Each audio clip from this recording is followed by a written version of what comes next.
अस्सलामुअलैकुम गाइस, मेरा नाम है बिलाल और आज की मेरी इस वीडियो का टॉपिक है मॉलिक्यूलर फार्मूला। तो अगर आप मेरे इस चैनल पर नए हैं तो प्लीज़ इसको सब्सक्राइब कीजिए और बेल आइकन को क्लिक करना मत भूलिएगा।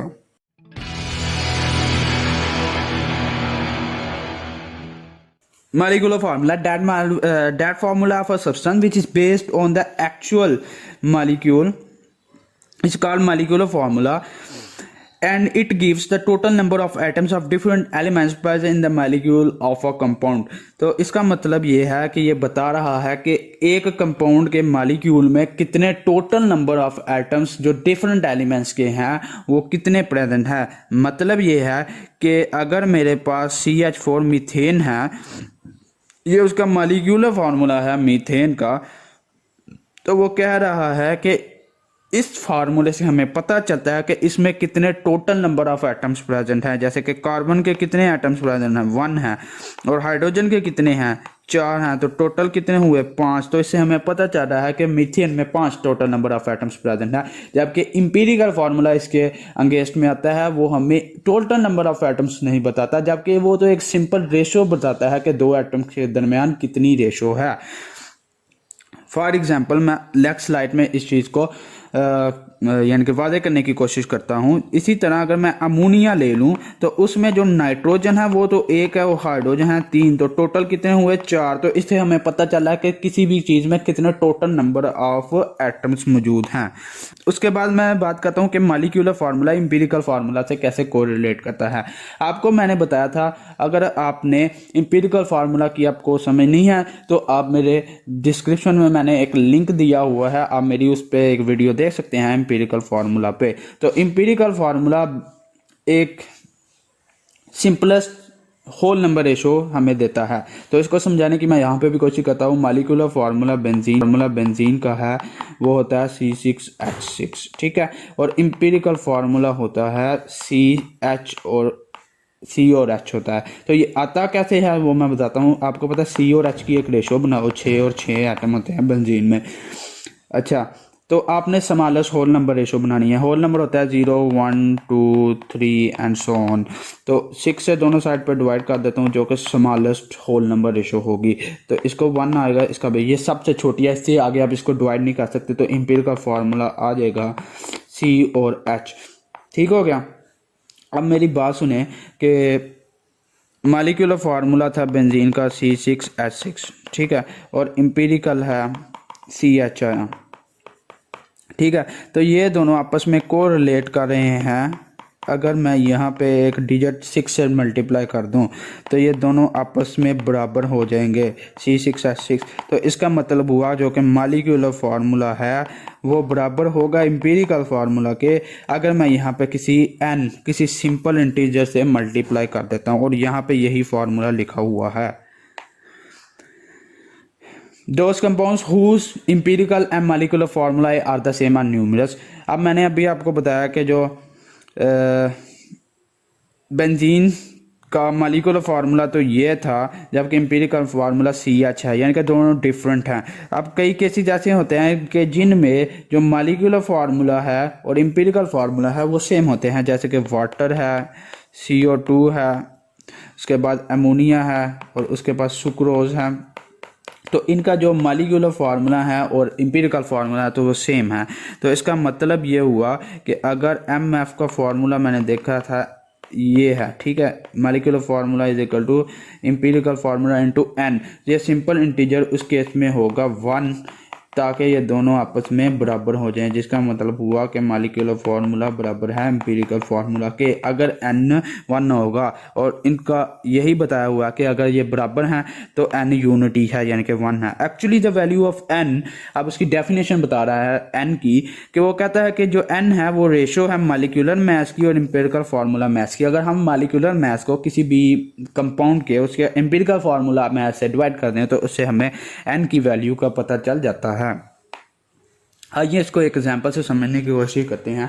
द कंबस्शन एनालिसिस पर भी मेरी एक वीडियो है जिससे हम एम्पिरिकल फार्मूला फाइंड आउट करते हैं किसी भी कंपाउंड का, तो उसका लिंक मैं डिस्क्रिप्शन में दे दूंगा, तो आप वहां से जाके उसको देख सकते हैं। Combustion analysis of an organic compound shows, वो बताता है कि उसमें कार्बन जो है 65.44% है उसकी, उसमें हाइड्रोजन की है 5.5% और उसमें जो ऑक्सीजन है वो है 29.06%। तो कहता है उसका आपने एम्पिरिकल फार्मूला फाइंड आउट करना है। ठीक हो गया।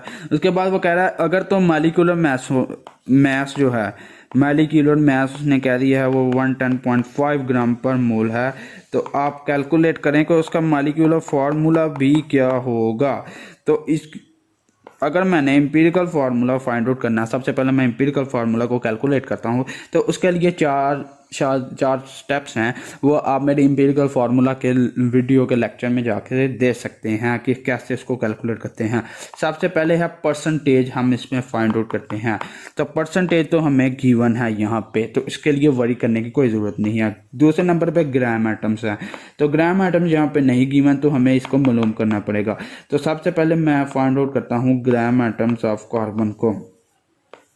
ठीक है, तो उसके लिए अगर किसी चीज़ का ग्राम एटम्स को फाइंड आउट करना है, तो जो भी कंपोजिशन यानी कि परसेंटेज दी हुई है, कार्बन की 65.44 दी हुई है, तो उसको उसके कार्बन के एटॉमिक मास से मैं डिवाइड करूंगा, तो इससे मेरे पास ग्राम एटम्स आ जाएंगे कार्बन के, जो कि हैं आएगा 5.453।